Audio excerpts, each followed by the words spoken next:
Sabe aquela ideia genial que a gente pensa, nossa, isso aqui daria um site incrível? Pois é, hoje a gente vai desvendar exatamente esse caminho. Como pegar uma ideia que está na cabeça e transformar num site de verdade, funcionando na internet para todo mundo acessar. Mas aí vem a grande questão, né? Como é que as páginas da internet são feitas, afinal? Parece até mágica, mas olha, na verdade é uma sequência de passos bem lógicos, super acessíveis, e é exatamente essa jornada que a gente vai fazer junto agora. Então, bora lá. O nosso mapa é o seguinte. Primeiro, a gente entende a base de tudo, o HTML e o CSS. Depois, vamos ver como garantir um endereço na web, que é o domínio. Aí, onde esse site vai ficar guardado, que é a hospedagem. O passo seguinte, que é super importante, é como conectar tudo isso com o DNS. E para fechar, a gente vê alguns recursos para quem quiser continuar aprendendo. Beleza, então o ponto de partida é sempre esse aqui. Pensa que um site é como uma casa. O HTML é a planta baixa, as paredes, a estrutura toda. Já o CSS, bom, o CSS é a pintura, a decoração, o estilo, são os tijolinhos essenciais de qualquer página que a gente visita.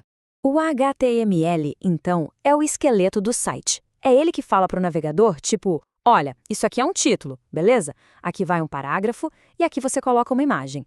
É basicamente a linguagem que organiza o conteúdo e monta a estrutura de tudo que a gente vê.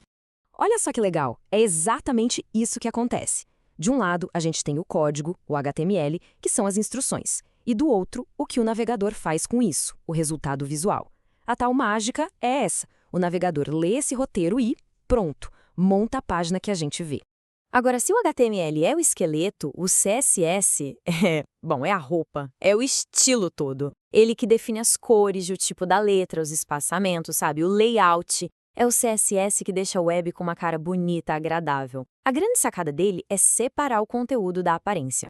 E aqui a gente entende por que o CSS foi uma verdadeira revolução. Pensa só, antes do CSS, para mudar a cor de um texto para azul, tinha que ir lá e colocar a instrução de cor em cada pedacinho de texto. Agora imagina o trabalho que dava fazer isso num site com, sei lá, 100 páginas. Com o CSS, não. Você cria uma regra só, num lugar central, e ela vale para o site inteirinho. É muito, mas muito mais eficiente e fácil de dar manutenção. Ok, então a nossa casa já tem estrutura e estilo. Mas e o endereço?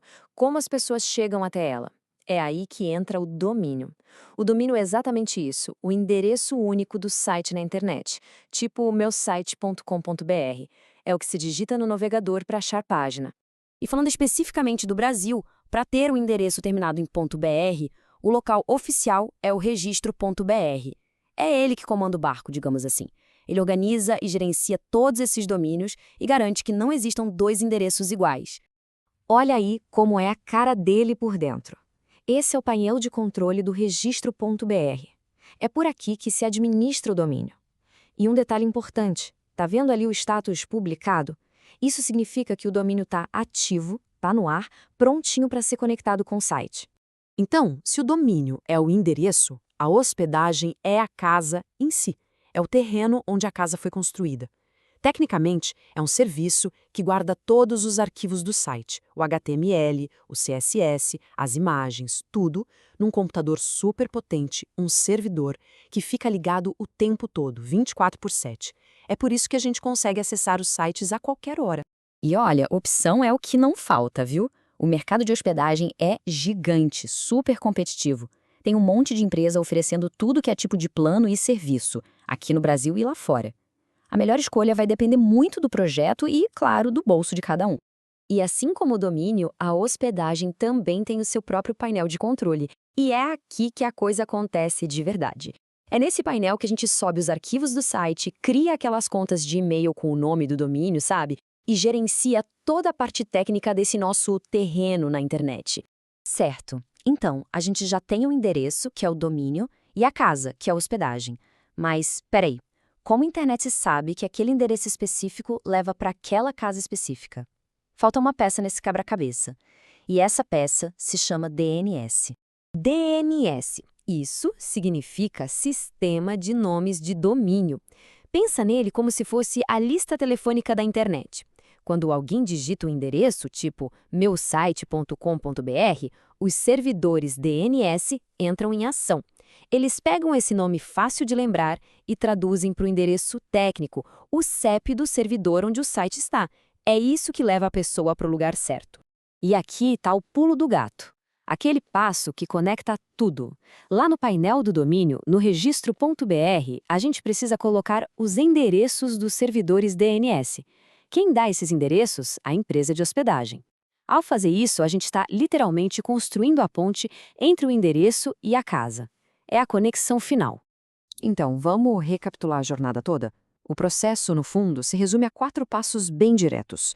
Primeiro, criar os arquivos do site. Segundo, registrar um nome de domínio, um endereço exclusivo. Terceiro, contratar um serviço de hospedagem para guardar esses arquivos. E quarto, o passo final, conectar o domínio com hospedagem usando o DNS. É isso. Ok, agora que o processo todo faz sentido, a jornada de aprendizado não precisa parar, né? A web é um universo fascinante, construído com base em padrões, e tem muito lugar legal para aprender mais e se aprofundar. E se a gente quer ir na fonte, o lugar é o W3C. Pensa nele como a ONU da web. É esse consórcio que cria as regras do jogo, as especificações do HTML, do CSS, e o mais legal é que ele é liderado pelo cara que inventou a web, o Tim Berners-Lee. O trabalho deles garante que a internet continue funcionando bem para todo mundo. Agora, para quem quer aprender botando a mão na massa, o W3 Schools é simplesmente fantástico. É importante dizer que ele não tem ligação oficial com o W3C, mas os tutoriais, os exemplos que dá para testar na hora, nossa, é uma mão na roda, principalmente para quem está começando. E essa frase aí, da missão do W3C, resume perfeitamente o espírito da coisa. Cada site novo que vai para o ar, cada linha de código, faz parte de um ecossistema muito maior. É uma contribuição, mesmo que pequena, para o crescimento de uma das invenções mais incríveis da história.